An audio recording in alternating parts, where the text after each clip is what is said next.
Hi Ashley, so here we go with our first shot at verbal feedback. You'll have to let me know how it looks, or how it works, I suppose. That's a better idea.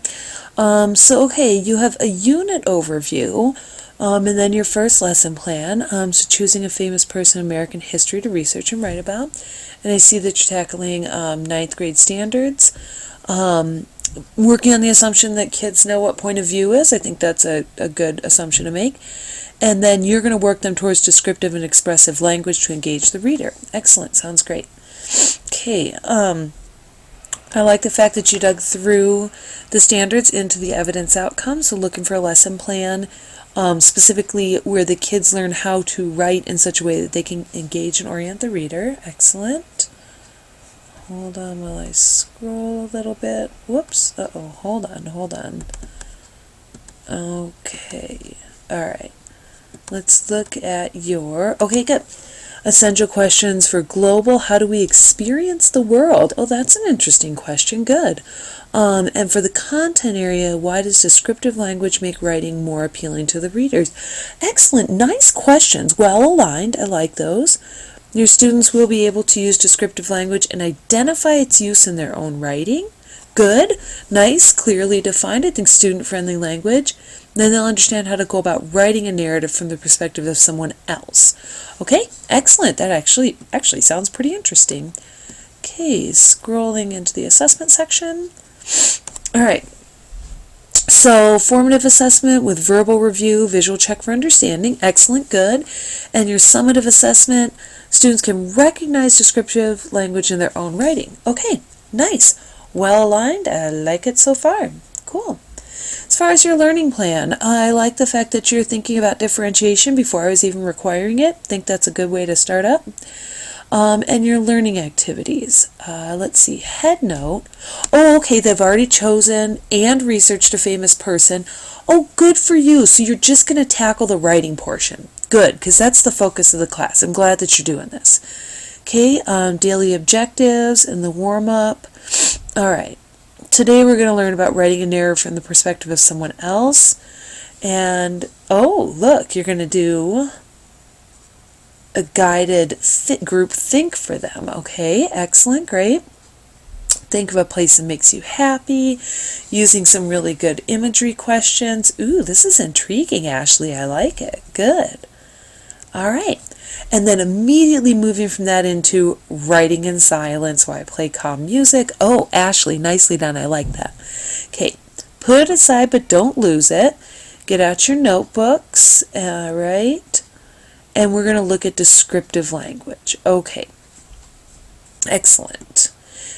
All right.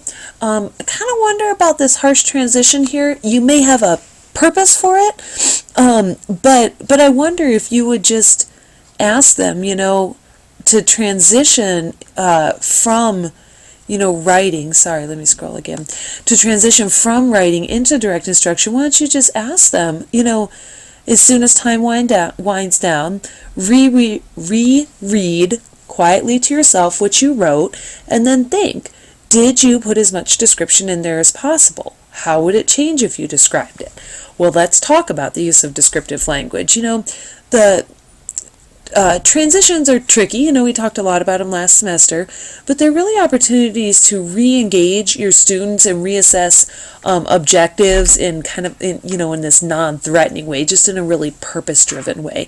So I want to think about that kind of a transition right in there, okay? All right, so talk to them about descriptive language, why it is that we use it. Excellent, I like that. Okay. Again, I really appreciate the fact that you're scripting all this stuff out too. It's more than you're going to be required to do as a practicing teacher, but when we're learning lesson planning, I think it's just really helpful. All right? Direct instructions, write this down. Here's what we're doing. Helpful things to consider.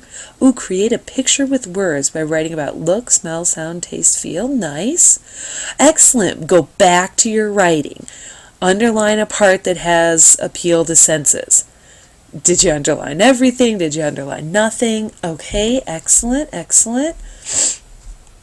Okay, and then you're ready to start using descriptive language. Great. tiny little, and Ashley, this is just a tweak, really just a tweak. You may want to talk to them about why. You gave them the description of of descriptive language, sorry. You talked to them about creating a picture. You asked them to look for it in their writing, but did you talk about why? It's so that this isn't an activity for the kids, so that it's a learning event, so that they, so that you can bump up the buy-in in this, right? It's not just now you know how to use descriptive language, but it's now you know how to use it and what impact it's going to have on your reader and how it really, takes your writing to a whole new level. Kind of some of those impassioned things, okay? So good, you're going to move them on to point of view. You talk about why point of view is important in writing. All right? So using descriptive language from your own point of view, but this is great. And right, and then it's coming from their point of view. Dramatic pause for effect. Nice. Oh, Ashley, beautiful. Good. Okay, independent practice then. Get out the material and the historical figure. Pick an event that you're going to create a narrative on. Relate it to your experience. Think about feeling. Oh, beautiful. Right. Yeah, Ashley, the tiniest little tweaks, and really I'm probably just nitpicking your lesson plan because this is just beautiful. Very well done. Okay, and I always appreciate when you guys put the attachments in there that you're going to use too. Nicely done. Thank you.